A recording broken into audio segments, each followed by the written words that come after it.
Hello, welcome back to my channel. If you're new here, my name is Mary, and today's video is going to be my book first adaptation review of Dark Matter by Blake Crouch. This is a sci-fi thriller book that came out, I believe, in 2016. Don't quote me on that. I could pull it up, but I'm not going to. I don't think it's that relevant. But it was recently adapted to an Apple TV original miniseries that is 9 episodes long. I have watched all of them, and I made some notes on some distinct differences between the book and the show. But if you have not seen one of these videos that I do before, I'm going to start out by reviewing the book and the show individually and not spoiling them. And then I will get into spoilers because I'm going to be analyzing the differences between the book and the adaptation and telling you how I feel like they went and why I think certain changes were made and whether I think they were good decisions or bad decisions. Without further ado, the book is a book that I absolutely love. I actually originally read it in 2020 maybe. I reread it this past spring a couple months ago in anticipation for the show releasing, and also just because I wanted to reread it. This book follows Jason Dessen, who is a professor of physics at a small college in Chicago, and he has a wife named Daniela and a 15-year-old son named Charlie. And at the beginning of the book, he is invited to a party to celebrate an award won by a former classmate of his in the physics department at the University of Chicago named Ryan Holder, and Ryan has just won the Pavia Prize. Ryan has won this Pavia Prize, and he invites Jason to come out and celebrate with him about his award. We don't really know in the book what the award is actually for. We just know that Ryan has been able to pursue physics and like theoretical physics in his life, and the show goes into more detail of that. Jason goes to this party to celebrate his friend, and he's heading back to his house in Chicago. He gets kidnapped and placed in a box by his kidnapper. They swap clothes, and he gets placed into a box, and he wakes up in this lab setting, and everyone is thinking that he is Jason Dessen, but he's in a world that he doesn't recognize, and he spends the rest of the book trying to get back to his original life. That's pretty much as I can say without spoiling anything for the book. Again, I love this book. I have noticed several plot holes in the concepts of the book as I reread it, and then also as I watched the show, which I will get into at the end of this video. But I love this book. I know it's not everyone's favorite thing. A lot of people have said that either you read Recursion first by Blake Crouch or you read Dark Matter first, and whichever one you read first you tend to like more because they do have pretty similar concept. They're not the same concept, but it's like a very similar type of thing that happens in both of them. And again, I have read both now, and I prefer Dark Matter to Recursion. I was really excited to see that they adapted this. So the adaptation has Jennifer Connelly as Daniela. It has Joel Edgerton as Jason, and I don't remember the name of the kid who plays Charlie, but he's an actor that I have not seen in anything else before. The show is largely following the same plot. I will say that the show, I can't say too much about what the show's plot is without spoiling the book, because the show does spoil like the big initial twist of the book in the first episode, which I thought was a really interesting take. I didn't know exactly how it was going to go. The show is very different from the book. It's more expanded in the world. It adds more characters, which I think is interesting because typically when you see an adaptation, it will combine characters or subtract characters because they want to limit the number of actors on set. But the show actually increases the number of characters that are focused on and adds some characters that I believe are briefly mentioned in the book, but they are not really focused on. So I thought that was a really interesting take. And also the show is, again, 9 episodes. And I believe the way that they left the show off could mean that they're going to make a second season of this. I don't know for sure if they're going to do that. I know that Apple TV adapted The Last Thing He Told Me and did the first season exactly like the book, but I've heard that it's been renewed for a second season and it's possibly already out. I have not watched it, but I think that's really interesting too, that they are adapting these books into miniseries and then sort of expanding. The other thing that I want to point out about the show is that it was adapted for the screen by Blake Crouch, the author, and I think he has another book series that was adapted for TV in the 2010s. I have not read that book and I have not watched that show, but he is definitely experienced at adapting his things and making them work for TV. And I really do think that this show worked well for television. And the other thing that I wanted to point out, if you have read the book and you were like meh on whether you wanted to see a TV adaptation of it, I think it's worth watching just because it is so different. That's my 2 cents on that. I enjoyed both. I liked them both for different reasons. And a lot of my joy in rereading the book was nostalgia for the first time that I read it, and also it was a book that was a gift from my husband that I read, and I really enjoyed it when I read it the first time, so I liked it reading it again. And I think the show actually handles several critiques of the book and sort of shifts them in an interesting way, which I will get into more when I get into spoilers. But now I'm going to do some spoilers. I'm going to briefly recap spoilers from the book first, So I'm gonna hopefully timestamp this video, so if you don't wanna be spoiled for the book, you can skip. I will say the show ends up being a lot like the book at the end, but it takes until like almost the last episode before things that happen in the book start happening in the show, which I thought was a really interesting take again. In the book, like I mentioned, Jason Dessing gets kidnapped and sent to this other world, and it turns out that he is kidnapped by a different version of himself who has built this box that essentially can put you into what's called superposition. And when you're in superposition, you can find like the multiverse. So it's a multiverse book. So he is able to go into a different world. He sees that Jason in the life that Jason has with Daniela and Charlie, and his biggest regret is breaking up with Daniela when she found out she was pregnant and her aborting the baby and him and her not being together anymore, right? So he could pursue his life of physics. And he is a world-renowned physicist. He's created this box. He's a millionaire basically, but he wants to see what it's like to have a wife and child. Like that's what he feels like he's missing out on. And he thinks that the Jason in this world, because he's only like a lowly professor and like he's not really fulfilled in the monetary aspects of his life or in his career aspirations, he thinks that he would like to go experience being this like world-renowned physicist. So he's switching their lives. That's what he's doing. But he doesn't tell Jason that he's doing this. He just does it. And then the book doesn't really follow too closely what Jason 2 is doing in Jason 1's world. You are mostly following Jason in this other world where he's figured out what's happened. He is kind of, they like lock him up because he doesn't remember anything and they don't want him getting out because in their world, Jason 2 has been missing for like over a year or almost a year or something like that. And they weren't sure if he was ever gonna come back in the box. They don't know what the box does, okay? Nobody knows what the box does, but Jason 2 knew how to work it and what it does. And so Jason 1 he talks to this psychologist named Amanda, and she ends up feeling really sorry for him. So she goes and lets him out in the facility that he's locked up in, and they together go in the box and go through the different worlds to try to find Jason's original world. That's like the premise of what happens in the book.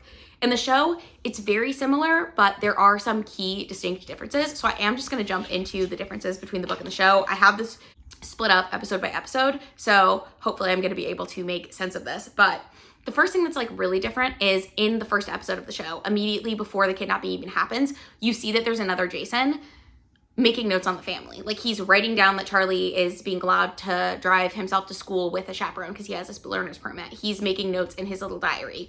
I did think it was interesting. I watched this with my husband who has not read the book, and he did not realize that it was a different Jason. So I think that maybe like the audience still doesn't know, but I saw that and immediately knew that it was a different Jason. And I was like, that's so interesting that they're bringing it up. Like they're showing you before anything happens. The other interesting wrinkle from the book and the show opens up with some like background information on the characters, which I actually thought was really well done because it does lay some distinct groundwork.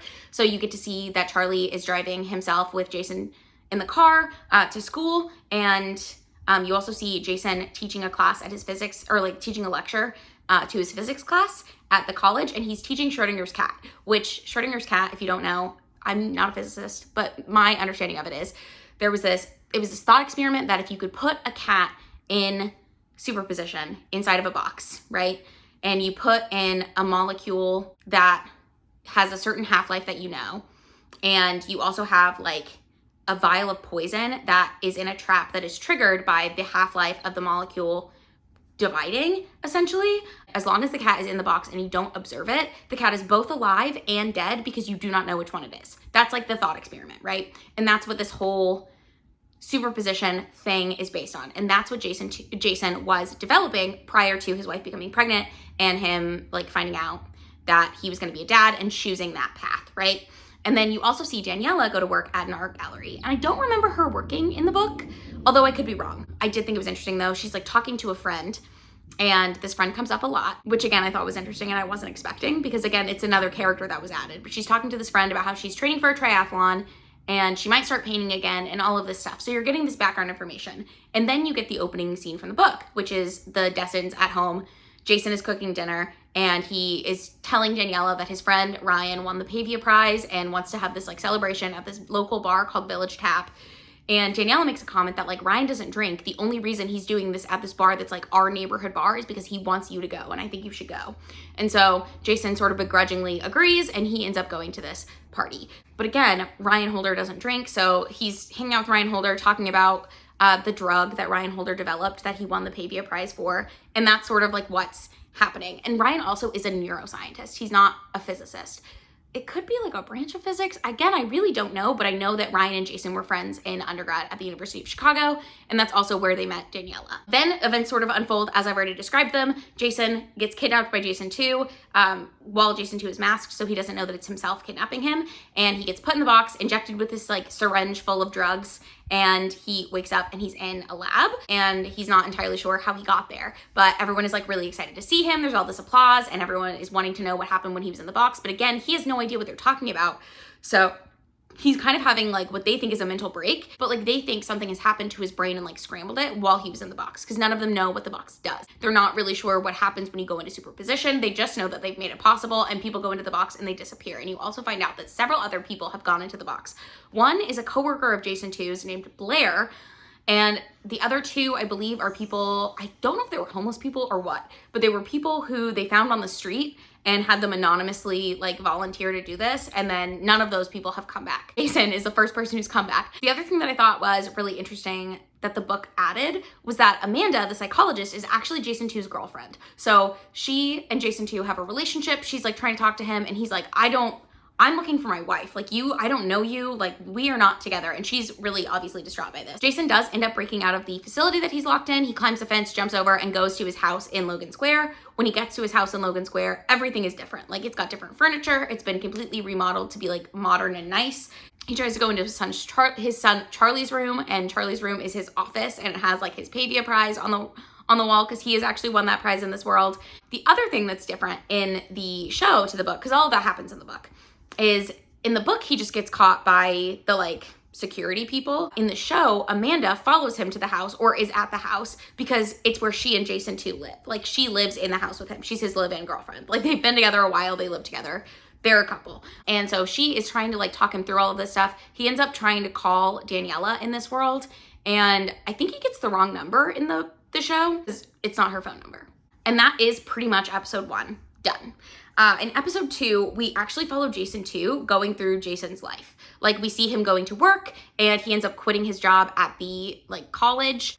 I don't remember getting much from Jason 2's perspective in the book. I do remember there's a scene where he's like taking Daniela and Charlie to a baseball game. That's like really all we don't see a ton of their interactions, but that's something that's like very focused on in the show. And I liked that. I did think it was fun because like certain things will happen and you're not entirely sure which Jason is doing it until like something happens. Jason doesn't get caught at his house at the end of episode 1. I'm sorry, I forgot about this. He ends up escaping and he goes to an art show in the city because Daniela, his wife in his world, has an art show that's happening, an art exhibition. And he's on the guest list, and he goes through this thing, and her whole exhibition is about like choices that you make. And did you make the right choice? And like different versions of your life. So at the beginning you pick a card, and that's the door that you walk through, and that's the version of the show that you see. And they say at the end that you can come back and see the other versions if you want. At the end, Jason goes up to Daniela and she's like, oh my God, I didn't know you would come. I haven't seen you in over a year, like all this stuff. Because again, remember Jason 2 left over a year ago. And he is talking to her and trying to figure out like what's going on. And she invites him and Ryan Holder in this world, who is kind of a loser, to her apartment for like an after party, after show thing. When they get back to Daniela's apartment, Jason sort of tells Ryan and Daniela about what's happened, and he like poses it as a thought experiment to them, kind of like, what would you do if you woke up, like if you have a wife and a kid and you teach physics at a college and you wake up and suddenly you are in, like suddenly you don't have a wife, you don't have a kid, your house is entirely different, like what's happened? And they're all posing different things that could have happened, like there could be something wrong with your brain. I forgot to mention, before this, Jason ends up spending the night in the hospital because he thinks that he has like a brain tumor, or he thinks something's wrong, and they do CAT scans and everything's fine. But that is part of the book and the show that happens in both. This scene also happens in both. The art show happens in both, but in the show's art show, all of the art is about Jason, which is very like odd to see. Like it's paintings of him. I guess Daniela was wondering, like there are 3 things that she like made decisions on, 3 ways her life could have gone in her estimation, and this is the one that we get to see. We also see Ryan get like really upset with Jason. Ryan asks Jason about the thing that he made for him. And Jason's like, I don't know what you're talking about, man. And it turns out Ryan Holder in this world was hired by Jason 2 and the company that Jason 2 started to create the drug that's in the ampule that allows you to go into superposition. And again, I'm not entirely sure how this works, but it's supposed to numb the part of your brain that allows you to observe yourself so that you can go into superposition, because the whole thing with superposition is it doesn't work if anything in the box is being observed, right? There can't be any external factors to keep an object in superposition. I hope that makes sense. I'm not a physicist. I don't even know if that's true. That's just what I've learned from the book and the show. Jason tells Ryan that he doesn't remember him making this drug. He doesn't know what he's talking about. And Ryan gets like really upset with him, right? And then they have this whole conversation about Jason believing that he's in a different life, and they're all talking about it. Ryan decides that he's heard enough. He leaves. In the book, Ryan and Daniela are actually dating. In the show, they don't outwardly say that, but it just seems like they're close friends. But they do this kind of tender moment when Ryan is leaving and he's like talking to Danielle and he's like, are you sure it's okay if I leave you here with him? And she's like, yeah, he's fine. And Daniela agrees to let him stay overnight.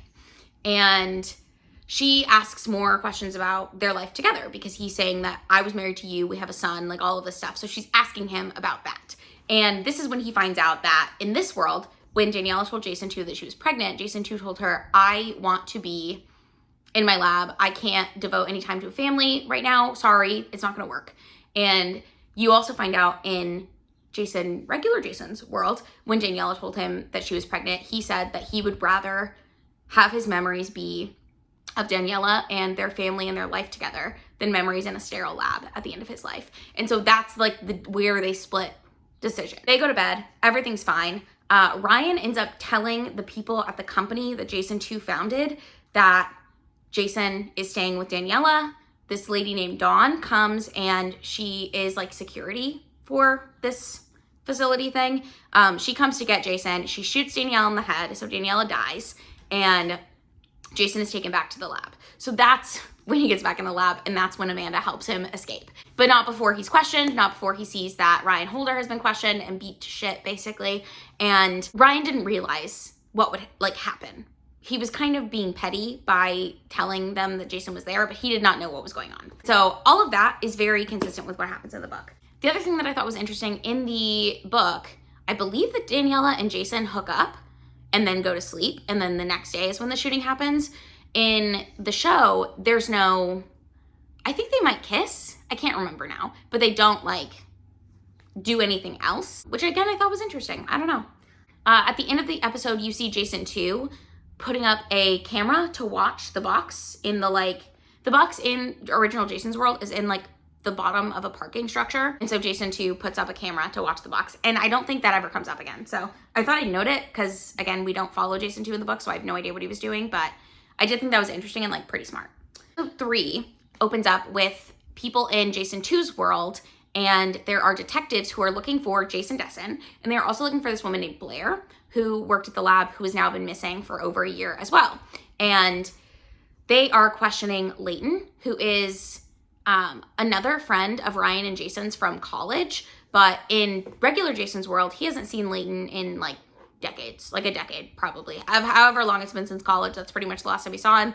In this world, Leighton is the investor who created this company, or it's his family's company that used to build planes, I think. And Leighton is now like funding Jason 2's research. And he is the one who's like telling Jason that they're friends, but also is like, why won't you tell me what's going on? Like he's keeping Jason under lock and key, right? And so the detective only comes to them because Jason Desson checked into a hospital the night before and then left before his like exams were done. They haven't seen him in over a year, so they're trying to figure out if anyone at the company's called Velocity, if anyone at Velocity has seen him.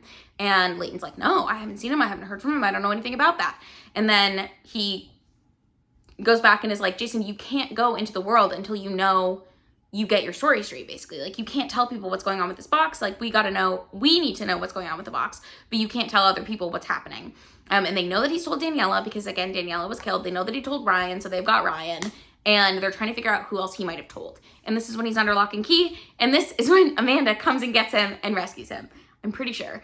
In regular Jason's world, Jason and Daniela are hosting a dinner party. So Jason 2 shows up at this dinner party, and who is there but Blair?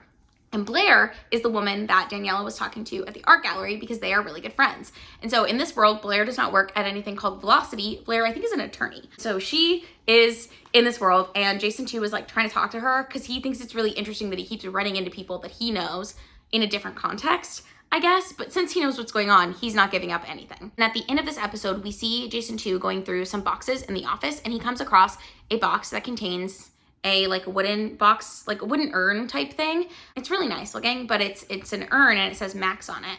And he finds a birth certificate that says Maximilian Dessen. And so he finds out that he and Daniela not only had Charlie, but they had another son named Max at some point. Episode 4 is when you really start to see how the box works. I forgot to mention at the end of episode 3, when they're escaping, Dawn's fingers get cut off in the box.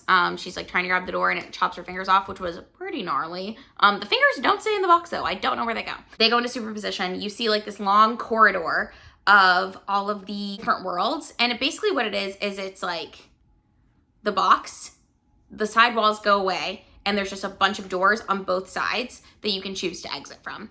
That's how they've like imagined the multiverse. And Jason and Amanda go into all these different doors. They keep seeing like different versions of the world that have had like severe disasters. So there's one where like buildings are crumbling. There's another one where there's like a tidal wave coming. There's all these like crazy things happening. And none of that is really focused on in the book. I think it might mention it, but it's not like a main focus. They do go into a couple of worlds that I remember from the book, but most of the book is focused on them being in versions of Chicago that are only slightly different from the real one that Jason is trying to get back to. Also in the book, it seems like Amanda is who figures out how the box works. So essentially the way that the box works, they figure out through trial and error, is that whatever your mental state is when you're opening a door is what kind of world you see. So you have to be thinking about like what you are wanting, and you can't trick the box. Like you can't just think about it. You have to like actually like embody it and be really like one with your thoughts about it. In the show, Jason figures it out, but it's because like Amanda is talking about driving in a blizzard and they end up in this really snowy world. And then like a couple other things like that happen where they are imagining situations, like telling stories about their lives, and they go into a world that exhibits those stories. Also in the show, something that's different is Leighton from Velocity follows Jason and Amanda in the box. And that doesn't happen in the books. And then later in another episode, you see Leighton, who is like very beat up, bloody. I think he's got like a crooked foot, like his foot is broken. Like he looks messed up and he's just wandering. And that's just a clip at the end of one of the other episodes. I thought that was really interesting because in the book, Jason and Amanda are walking and they see a version of Jason that is like totally flamed, cut up, looks like he's been like burnt alive basically. And that's like a hint of what's to come. In the book, it's Jason. In the show, the viewer sees Leighton. And again, nothing really comes of that either. One of the first things that Jason and Amanda see when they were going through the boxes is that they open the box into a world where they have not yet escaped, like a world where they escape 2 hours later and they get caught and they get killed right in front of them, and then they immediately go back in the box. And then that really freaks them out. That happens in the book as well. They also end up in a world, like I mentioned, that's like a blizzard world. And that's the one where they decide like, we've got to get out of the box. We can't just keep jumping from world to world. We need like some sleep and some food. And so they're walking through this blizzard and they end up in this house. In the book, I believe that they're both like pretty chilled, like cold, but they're mostly like largely fine. In the show, it almost seems like Amanda has like hypothermia or something, but they burn some furniture from this house. Also in the book, Jason comes across the bodies of the family and they look like they've been starved to death because they didn't die of cold. They died because they didn't have anything to eat. In the show, he just sees a dead cat, like that's frozen, but also that's like very skinny. So it looks like it's been starved to death as well. After some sleep at that place, they go back to find the box. They establish in one of the other worlds that the GPS system that Amanda has still works in this world. And that's how they try to locate the box at first, because they know what GPS point the box is in Chicago, and it's always in the same place. But that doesn't end up fully working. So they end up having to do what they do in the book, which is they find a compass. And the box has such a strong magnetic pull that if you're close enough to it, it will skew your compass. So they know which direction is north in Chicago because they can see like the skyscrapers, but the box is saying a different direction, or their compass is saying a different direction. So they use that to find the box, if that makes sense. I hope it does. I didn't really understand the inclusion of the GPS because it didn't come back later. So I can only assume that they're setting up things for maybe a second season. I don't really know, but they find the box, they get back in the box, and they go on their merry way. In the regular world, Jason 2 finds Layton. So again, he has quit his job at the physics department in the college. He goes to find Layton, who, remember, this Layton has not seen Jason since college, basically. And he talks to Layton, and Layton's like, look, I don't want to invest in anything right now. I know that's why people tend to come see me. I'm not interested. And Jason 2's like, why don't I show you what I'm working on? And then you can decide. And in this version, Layton was raised by his grandparents, and his grandfather has just died. So it's like really sad for him. And Jason 2 is basically like, what would you give to see your grandpa alive again? And Layton's like, well, I would give anything for that. And so Jason gives Layton the ampule. They go in the box, and he shows Layton a world where his grandfather is alive. And then he takes him back to the regular world and is like, you can start over your life somewhere else, because Layton's not happy in this world. And Jason's like, what would you give to do that? And Layton says, I would give everything to do that. And I think Jason says something like, that's the ticket. And so Layton is now involved. Again, this does not happen in the book. We don't see what Jason 2 does in the book at all, really. But Jason 2 is up to a lot of shenanigans in the show. Jason 2 also seems more outwardly malicious in the show. Like in the book, it's very clear that like, not very clear, but like his whole thing is that he thought he was doing this like nice thing for himself to give himself the option to see what his life would be like otherwise.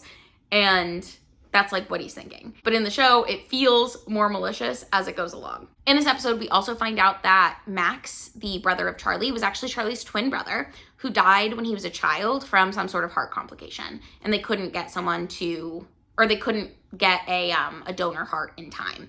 And so they planted this tree in the backyard in Max's honor. And they have this tradition where every year on the birthday, Charlie and Daniela sit at Max's tree with Jason usually, but Jason 2, again, doesn't know about this tradition, doesn't know that it's Charlie's birthday, doesn't show up, okay? So he doesn't, I guess he does know that it's Charlie's birthday, actually, because he buys Charlie a car. And this is like the first really suspicious thing that he does, because he's like just not the same as regular Jason. Like, he's not acknowledging his other son's life in any way on this day. This is when Daniela starts to become suspicious of Jason 2, because she's like, what the hell? In episode 5, regular Jason and Amanda stumble into a world that has been destroyed by locusts, but it has a lab kind of like, it has a velocity lab. So they know that the box was created in this world, and they find Blair living here. And she says, you can't go up to the surface, but she's got all these MREs that she found, and she's like surviving. Everyone else is dead or has left velocity or whatever, but she's just living there. And she said she's been there for like several weeks or several months. And Amanda tries to convince Blair to come with them and go back in the box. And Blair's like, I'm not going back in that box. This is the world that I found that feels safest to me, and I'm gonna stay here. And I thought that was really interesting, again, because we don't see any of that in the book. But in the show, you get to like see the different characters who are like mentioned tangentially, but are actually characters in the book. After they leave Blair in that world, Jason and Amanda end up going to a plague world, which happens in the book, where it looks like regular Chicago, but there's no people around. And it turns out that like everyone is dying of this disease. Jason finds his house.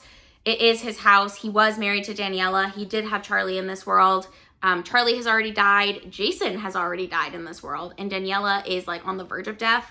In the show, they get stopped trying to leave the house. And these doctors come out. And one of the doctors is the doctor who actually examined Jason in the hospital in like Jason 2's world, which I thought was interesting. Her name's Dr. Springer, but she introduces herself again, and she gives him this morphine and was like, look, your wife's about to die. They test him, he doesn't have the disease, and they say, just give her this morphine and it'll make it pass more quickly so she's not in pain. And Jason does that, and he gets to be with his wife while she dies, which is really sad. It's the second wife that he's like had die right in front of him. Then he and he and Amanda can leave. But in the book, I'm pretty sure he sees his wife. He doesn't want her to touch him because he doesn't know how the disease is transferred, and they're driving away, and they get chased by cops because they drive through a blockade, like you're not allowed to leave. They're quarantining everything, and they end up like narrowly getting through and getting back in the box. So it was like similar, or the same world, but like kind of slightly different things happened. I will say I liked the show's version better. There's also, they start finding different worlds with Jason and Daniela. They start going into different worlds, And Jason can tell just from little things like, this is not my world because that bar is called something else in my world, or this is something else in my world. And so they keep doing that. And eventually they find a world that seems like it could be their world. So Jason sneaks into the house because he's decided he's going to take out Jason 2 the same way Jason 2 took out him, and he gets a kitchen knife and he's going to like go find him, and he goes upstairs in the bathroom. And this is like overlaid with a scene from regular Jason's world where Daniela is confronting Jason 2 in the bathroom about how he missed the time at Max's tree and all this stuff. And like Jason 2 got got Charlie a car for his birthday, and Daniela's like, we don't have money for a car. And he's like telling her about this like opportunity that he has with Leighton, because he's like got this deal going with Leighton where he's going to get a bunch of money to get Leighton in the box. And that's all happening at the same time that you're seeing regular Jason walk through the house, and it's the same house. So you think it's going to be the same world, but it turns out not to be. And Jason is just pulling a knife on Daniela, who's taking her makeup off in the bathroom. She screams. Charlie comes in. Charlie is very clearly more of a punk in this world. And it turns out that Jason in this world is in prison. For what? I don't know, but I am desperate to know. But Danielle is very clearly afraid of him. And she's like, you have to get out. I'm calling the police. I can't believe you escaped from jail. And Jason's like, oh, shit. And so he runs and tells Amanda, like, we gotta go. This is not it. And they leave. They go back to the box. But I thought that was such a fun wrinkle. What is he in jail for? Leave your guesses down below, because I would love to know what he went to prison for. I would make his wife afraid of him. Like, I want to know. There's also a scene in regular Jason's world where Jason 2 goes back into the box, goes back into the lab. Like he goes back to his original world, and he finds ampules on the wall, takes them, and just leaves. So he is so good at like getting place to place. And the reason that he does that is because Leighton has agreed to pay him $1 million for every ampule that he gives him. So he gets all these ampules and is like, I'm gonna get all Leighton's money, send Leighton in the box, tell him he can't come back here, and that's gonna be that. That's essentially what he does. Episode 6 is where things, in my opinion, start to get like really, really interesting and juicy. So Charlie wants to go to the skate park to meet up with his friends, and he likes this girl, Brooke, and he's asking his dad, who he thinks is his dad, but it's actually Jason 2, like, how do I tell her I like her? Like, I really want to, like, whatever. He's like asking for advice. And Jason 2 basically tells Charlie, like, oh, don't tell her you like her. Like, that's weak. You should just, like, play hard to get, blah, blah, blah. That always works better. And Charlie's like, oh, okay. But he clearly thinks this is like weird advice from his dad, because his dad is usually not giving him this kind of advice because it's bad advice. So Jason 2 agrees to take Charlie to skate park to go with his friends. And he runs around town. I think he's sending Leighton off in the box and getting Leighton's money during all of this. He goes back to pick up Charlie. He's brought him ice cream. And Charlie's mad because his dad is late picking him up. And he's like, well, Brooke went off with this other guy. And like, we sort of see that happen. And his dad's like, oh, I'm sorry, here's some ice cream. Charlie takes a bite of the ice cream. Charlie in this world has a severe nut allergy, and Jason 2 doesn't know that because he's not his dad. So he gives him like, I don't know what kind of ice cream it is, but it has nuts in it. Charlie goes into anaphylactic shock, and Jason 2 doesn't know what an EpiPen is, doesn't know where it is, doesn't know how to use it. So Charlie has to, like, while he's dying, go through this like bag of things, get his EpiPen out, and stab himself in the leg to use the EpiPen. And Jason 2 takes him to the hospital. He calls Daniela, and she's like, oh my God, how did this happen? Like, how did he get nuts? What happened? And Jason 2's like, I gave him ice cream. I didn't read the label. I didn't think about it. And Daniela's rightfully like shocked and also pissed, because like, you know that your child has this like life-threatening allergy and you don't read the label. Like, how, she even says like, how can you forget about an allergy? Like, what are you thinking? What's going on? So that is when I think she starts to be really like, what the fuck is going on? And then she also sees Jason's arm, and he has track marks because he's been injecting himself with these ampules to go back and forth and do all this stuff. And this is when she starts getting like really suspicious, and she thinks he might have a drug problem. Because of this, she ends up talking to Blair about all of this, and Blair's like, she's telling Blair that like something's wrong with Jason. She's like, he bought Charlie a car without talking to me. He quit his job. He got this like, he's doing this like investment thing. He's lying about where he's going. He's going out late at night. He's coming back with track marks on his arm. He almost killed our son. Like, something's wrong here. And Blair's like, why don't you just follow him? She's like, you can't confront him until you have evidence. So you need to follow him, figure out where he's going, and then get hard evidence and confront him with it. And so Daniela does that. She follows him to a storage unit, and she sees him leave. She sees which door he leaves from. So she goes, and storage units have those like garage door style doors. She goes and she's able to lift it up enough to where she can like reach her arm under, and she finds like a stick thing, and she goes under and knocks one of the empty ampules to herself to take it out. And she ends up bringing it to Ryan Holder, because again, Ryan Holder does like neuroscience stuff, and drug development. And so she brings it to him and is like, what is this? This is what my husband's been injecting in himself. I want to know what it is. And Ryan Holder is like, sure, I'll look into it, whatever. He doesn't tell Daniela what he finds though. He confronts Jason too with it and says, you stole my compound. How did you steal my compound? Because in this world as well, Ryan has been developing this drug that he developed for Velocity. Jason 2's like, look, I've been developing this too. I'll show you what I use it for. He takes Ryan Holder to the box, has him inject the ampule. Ryan's like, are you sure this is safe? And Jason does it first and is like, yes, it's safe. Ryan does it, puts him in the box, and takes him to this like really neat futuristic version of Chicago. And Ryan's like, oh my God, this is incredible. He's like standing out looking at everything. And Jason leaves him in that version of Chicago with no ampules, no way to get home. He gets back in the box and he goes home. And then he hires a construction group to build a like wall, like a wood, like a wall around the box to box the box in so that no one else can come through, which, to be fair, is a very smart idea. In episode 7, in the regular world, a detective shows up looking for Ryan Holder because his girlfriend has reported him missing. And Jason's like, yeah, I haven't seen him. And Daniela says, well, I went and saw him 5 days ago to ask him like just to catch up. I just went to his apartment and we talked. And then Jason's like, well, 3 days ago, I met him at this bar and was talking to him. He started drinking, which was really weird for him. And he concocts this story. Apparently they did actually meet at the bar because the detective has them leaving the bar together on CCTV footage. But he's like, yeah, we walked together for a little bit, but I haven't seen him since then. But he's like, it's weird because he was drinking and Ryan hasn't had a drink since high school. Like he doesn't drink. Like he hasn't had a drink in however long, but he was really like drinking. Like he seemed really upset. And what he tells this detective woman, and she's like, huh, okay. After this, Daniela confronts Jason too, because Jason 2's like, why did you go to Ryan's apartment? And she's like, I found this ampule. And she has it. And she's like, I know you've been injecting yourself with this. I wanted him to figure out what it was. And then Jason kind of explains to her what it is. He's like, he basically is like, do you remember when we met? I was working on superposition in like a tiny box. So he's like, I'm working on it on a larger scale. That's what I've got the investment money for. Because she knows that he's gotten investment money from Leighton. And he's like, this is what I'm trying to do. This is what I'm working on. It's nothing nefarious. And she's like, okay, well, can you stop using the drug? And he's like, yes, I'll stop using the drug.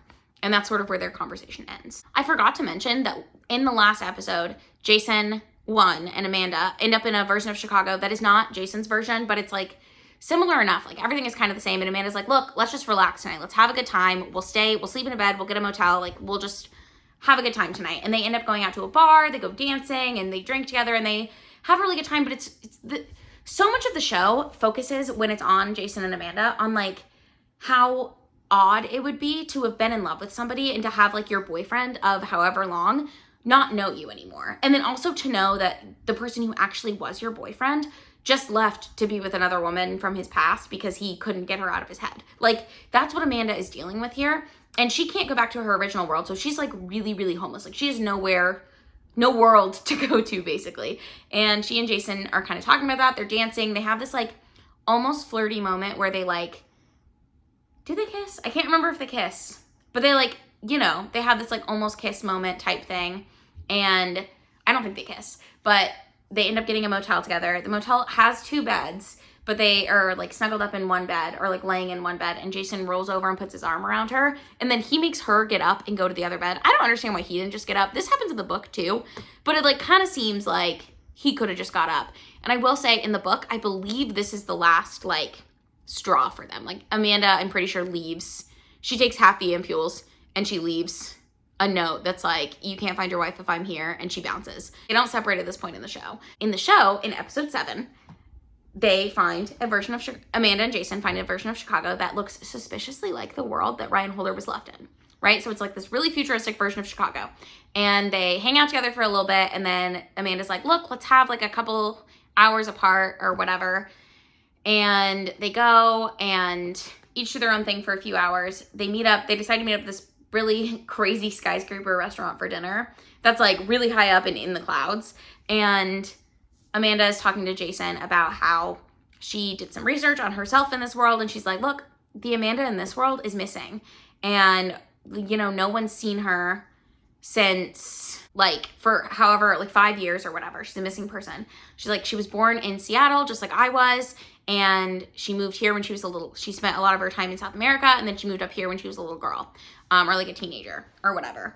I don't remember what she says, but Amanda basically tells Jason that she's like, look, I would love it if you stayed with me, but I don't think you can find your wife if I'm with you in the box. Like, I think our minds are competing too much, and I like it here. I can stay here. She's like, I already got a passport. It was really easy to do, and I'm gonna go to Seattle and start over, and that's gonna be my life. Like, I'm gonna start over here.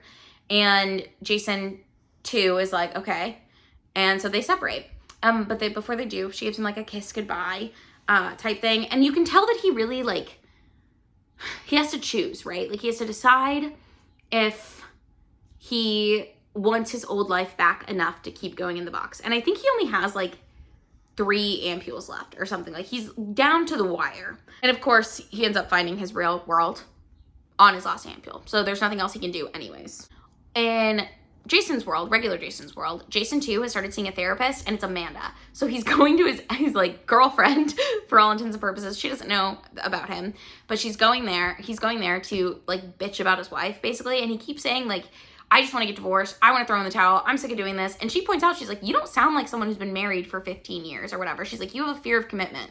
And he's like, I've been married 15 years. And she's like, okay, well, you're not talking like someone who's been married for 15 years. You're talking like somebody who doesn't want anything to do with like being committed to anything. And it's because like they show like several sessions, and in each session he's like, I just think it's time for me to leave. Like, I don't want to be here anymore. And so you start to realize why Jason too ended up in this world, because he's just never satisfied. Like, nothing is ever going to satisfy this guy. The other thing that he ends up going to do is he goes to a different world.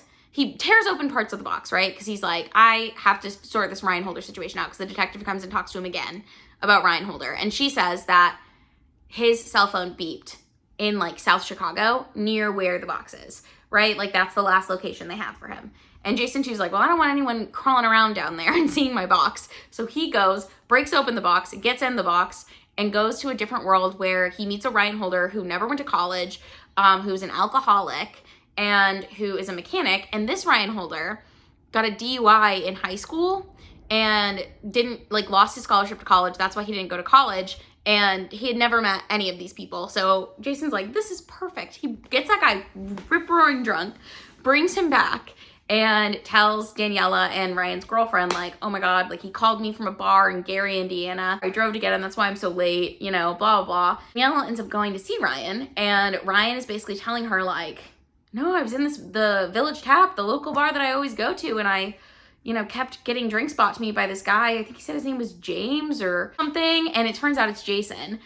She shows him a picture. She's like, is it this guy? And he's like, yeah. And so she's pissed because Ryan doesn't drink. Why would Jason be buying him shots?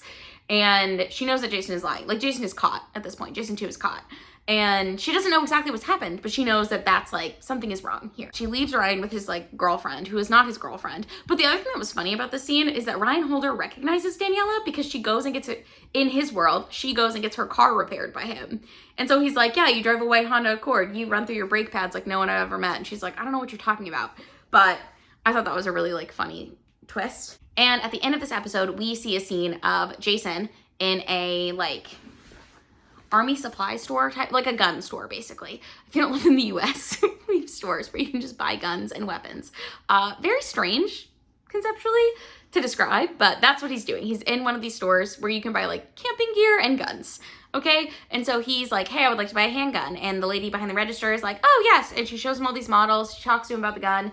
And then she asks him if he has, I can't remember what the form is called, but some form that you have to get licensed for a gun in Illinois. And he's like, oh, what now? And she's like, you have to have this form. And he's like, oh no, I don't have that. And she's like, okay, well, you need to apply for it. And there's a 30-day waiting period or whatever it is. And he's like, okay, well, do you have a knife? Can I buy a knife? And she's like, yeah, sure. And she shows him these knives and he buys a knife and he leaves. And then immediately after you see him walk around the corner, another Jason walks in the door and starts the whole conversation over again. And this lady's like, you were just in here.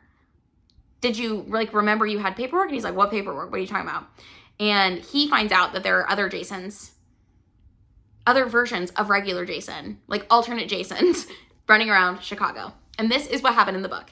In the book, Jason gets back to his world. This gun scene happens, except for you only see it from Jason, like our protagonist's point of view. And he's the second Jason who walks in. And she's like, I just told you couldn't buy a gun here. Don't come in here again. This is your 3rd time in here this week or something like that.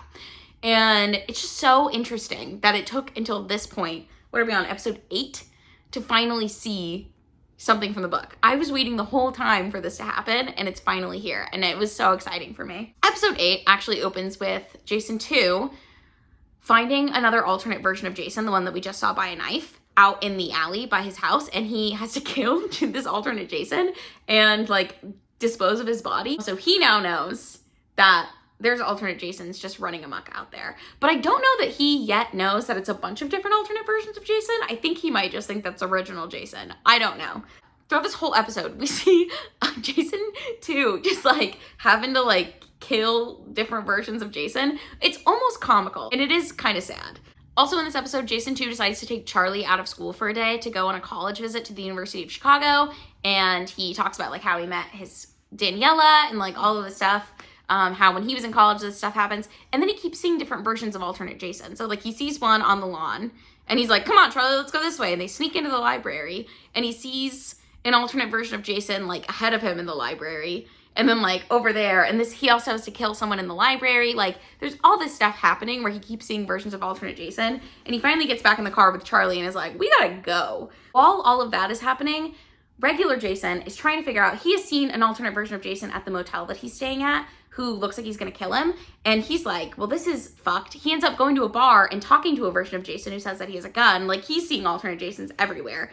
And he's really freaked out. And so he's trying to think of how he can get Daniela alone, away from Jason 2, but like also without all these alternate Jasons. And he's gotta figure out how he can get to her first. And so he's thinking, he's like, I have to do something that I would never do, because otherwise it's something that each of these people will try to do, right? Because they're all him. And so what he decides to do is go to a cafe and light up a cigar in the middle of this cafe. And he's told by several people, like, you can't smoke in here, blah, blah, blah. And they eventually get the cops in, and it's Dawn, the security guard for Velocity in the other world, and she's a detective in this world. And she comes in, gets Jason, arrests him, takes him down to the precinct, and he calls Daniela to come pick him up from jail. And she does, but she's pissed when she gets there.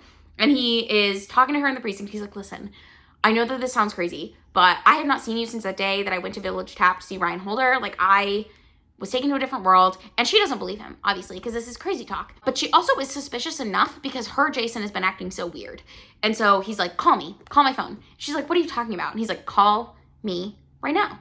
I'll prove it. Like, I'm not him. Call him. And so she calls him, and Jason 2 picks up. And he's like, hey, babe, what's up? And she's like, hi, I was just, thinking about doing this for dinner or something like that. Like, she's talking to him. And he's like, oh, okay, yeah, well, come home. You got to come home. I'll see you. Like, something's happened. Something's come up. We've got to get out of town. Like, come home. And he says that he has Charlie too. So that's the other thing that happens, because the original plan was for Jason and Danielle to go get Charlie out of school and then bounce out of town, which is what happens in the book. But remember, in the show, Charlie has been with Jason 2 all day.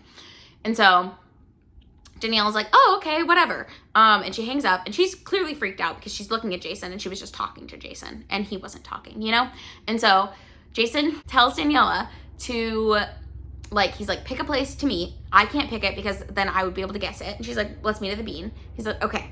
He said, pick a safe word, so that you know it's me. I can't pick it because, again, I would be able to guess it. And she says Jupiter. And he's like, great. And so she says, I'm not telling you I'm going to come. And he's like, that's fine. As long as we have this, plan in place, I'm fine with, whatever happens. And she goes home. Jason 2 is there. He's pretty irate. And he's like, we got to pack our bags. We got to get out of town. Something's gone bad with this investment. We got to go. And he won't tell Danielle really anything about it. She already knows. So she tells him, hey, my suitcase is in the basement. She goes down to the basement. Jason goes down. She's like, can you help me get it? And he walks in front of her and she pushes him down the basement stairs. Then she goes and gets Charlie and it's like, Charlie, we gotta go. Something's going on. Charlie's freaking out because she won't really explain much to him. She's like, I'll explain it to you later.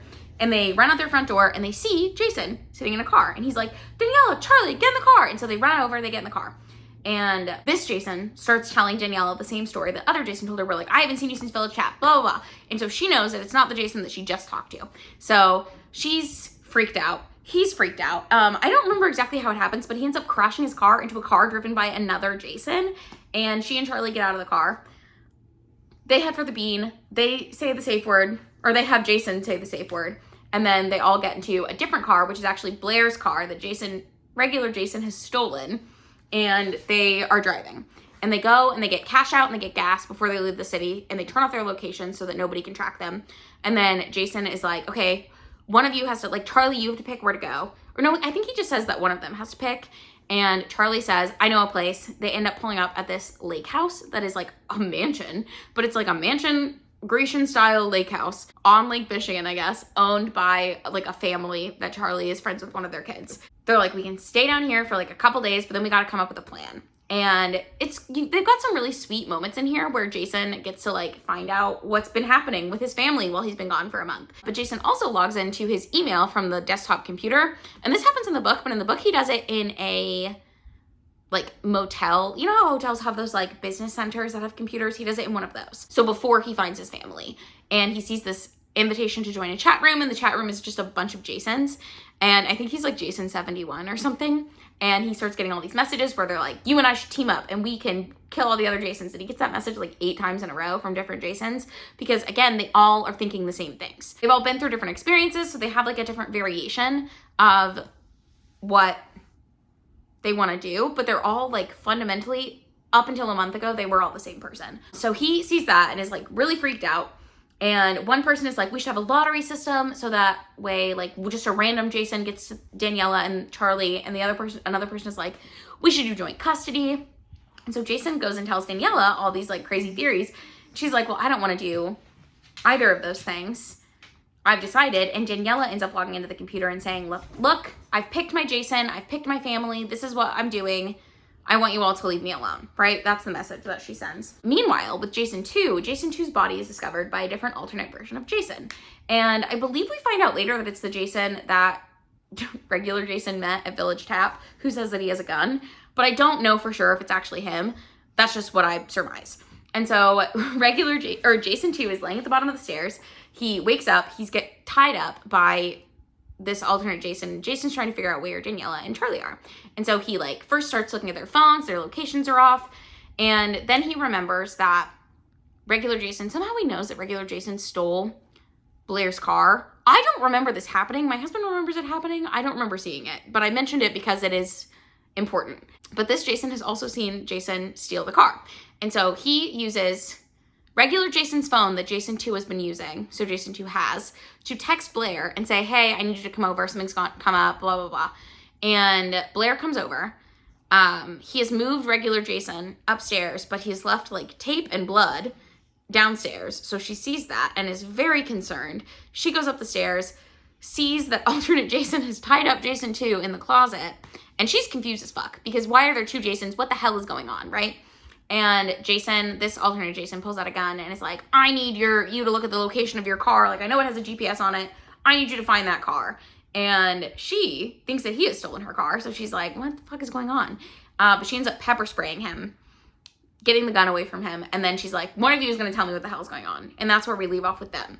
Regular Jason at the lake house sees something outside. And so he goes outside to investigate it. And he comes upon a version of himself that is dying and has just been like attacked by presumably another version of himself. And then this freaks him out. So he goes back inside and is trying to lock the doors, but there's already another version of Jason in the house. And this version of Jason has a gun and he's pointing the gun at him and he says, like, take off your clothes. We're swapping clothes, blah, blah, blah. Cause he knows that this Jason has Daniela's favor and he wants his wife. So they're fighting and Jason 2 ends up shooting alternate Jason in the head. Right? Like, very clean shot. Not sure how he got so good at shooting a gun, but regardless, he's Jason 2. We don't know what's going on with him. And he basically tells Jason, like, regular Jason, like, you get Danielle and Charlie out into the car. The car's out there. It's ready for you to go. You guys have to get out of here. Like, I'll handle whatever's happening here. And there are just, it is crawling with Jasons at this point. Like, there's alternate Jasons out the wazoo at this lake house. And Jason's like, how did you guys even find us? And Jason 2 is like, Blair had the GPS on her car turned on. We were able to follow the GPS and all the other Jasons followed us, is what he says happens, which makes sense. I believe in the book, the way they're caught is that Charlie is talking to Brooke, because in the book, Brooke and Charlie like are still a thing. That's the girl that he had a crush on, but it's his girlfriend in the book. So he's texting her and that turns on his location. And I think original Jason had Charlie's location turned on his phone. So one of the alternate Jasons has his phone and is able to track it, and then they all follow him there. So that's how it happens in the book. I did like this wrinkle in the show. I thought it was very interesting. But they get in the car, and Charlie's in the back seat, and they're like, where are we going to go? Like, what are we going to do? And Charlie's like, there's all this stuff, but like there's these like vials back here. And Jason too has left them with all of his ampules. And he's also left him with, they have Max's ashes in the back seat. And so that's sort of deciding what they're going to do. And Jason decides to drive them out to the box, and they're going to go in the box and find a new world. Something I forgot to mention. I think what caused Jason 2's change of heart is when Jason 2 is tied up in the house by the alternate Jason. The alternate Jason is talking to him about what's going on and tells him that Amanda helped him escape, and that's how he got into the box. And Jason 2's like, well, where is Amanda? Because that was his girlfriend. And this alternate Jason is wearing a gold chain around his neck that was Amanda's gold chain. And he's like, that's her necklace. Like, what happened, basically? And this alternate Jason tells Jason 2 that he and Amanda got into this world that was really dark, and like a forest fire had happened. So there were all these trees, but they were all burned up. And then a big, strong gust of wind blew through and was knocking the trees over. And she basically got impaled by a tree branch. And he sat with her until she died for a couple days. Jason 2, I think, is really like taken aback by this news, because he never thought about anybody but himself, essentially. And now he's realizing like, oh my God, like there are all these versions of Amanda out there who have suffered and died because of what I've done. Alternate Jason gives Jason 2 the necklace. And the last scene we see of him is him sitting by the, like, I guess it's a lake in Chicago, but sitting by the lake while the sun comes up holding this necklace and sort of, I guess, reckoning with what he has done, right? Regular Jason and his family drive to the box. There's a bunch of other alternate Jasons waiting there. There's one spokesman Jason, but basically the spokesman Jason is like, we just wanted to say goodbye. Like, we wanted to see our family one more time and say goodbye to them. And this makes me really sad because, like, I don't think when reading the book I realized or like thought about the fact that like this is all of their wife and son. Like, every one of them is Jason in this world. But like a month ago, they all split apart because they went into the box. And like, that to me is so tragic. It really like broke my heart to see. I don't know. I like teared up, but also it was goofy as hell seeing like all these versions of Joel Edgerton. And then at one point they like argue with each other about like, why does he get to have him? And the spokesperson Jason is like, because she has chosen him. And it was a little goofy, but also like such a mindfuck. But anyways, Jason and his family eventually get into the box. And then we see, for the last like little bit, we see like a montage sequence. So we see Dawn in Jason 2's world sitting in the lab watching the box, like the original box. We also see other Blair, who was stuck in the like locust world. We see her packing her bags and eventually getting back in the box. So we know she's on the move again. We see Ryan Holder. I'm not sure which version of Ryan Holder it was. Mixing up test tubes, presumably to create the compound. I don't honestly know. And then we see Leighton bouncing from world to world. He going in the box, coming out of the box, going from like world to world with all of his ampules, which I can only imagine what kind of chaos that is going to cause. We see Amanda in futuristic Seattle walking in to meet a friend for like coffee or lunch or something. And Ryan Holder, who I presumed was left there, but turns out actually was, walk up to her. She's like, Ryan. And he's like, yes. And she goes, do you know me? And he says, no, but I've been looking for you. Which I think is crazy. Like, how did he hear about her? I assume Jason 2 told him, but like, I thought that was wild. And then again, you see the Destin family walk out of the box into their new world. And so that's the end of the show. And I believe there probably will be a season 2 just based on the way that it ended with like tying up a lot of loose ends, but also like showing you possibilities, you know? So I would be excited if this was turned into another show. I did want to point out some plot holes that exist both in the book and the show, given the concept that Jason, regular Jason, keeps coming out of the box in droves, like different versions of himself, and ad infinitum, I believe. Why are there not different versions of Jason 2 popping through the box? The only thing that I can think is that Jason 2, each different version of him found a different version of Jason 1's life and stole that life. But like, if that's true, then all those Jason 1s are walking around. You know what I mean? Like, that's kind of confusing to me. Or a very convenient plot hole, I suppose. The other one is, based on the description of how the drug works, that it prevents you from observing yourself and that you can only stay in superposition if you do not observe anything else and are not observed. How does it work with 2 people in the box? Because if 2 people in the box, you are observing each other. So it seems to me like you could not be in superposition if you were observing each other. But like, does it prevent you from observing each other too? I don't know. So that was the other plot hole that I realized when I was reading this, or when I was watching it, because they go into more, like, in the book, you know, the drug makes you go into superposition. That's really all they talk about.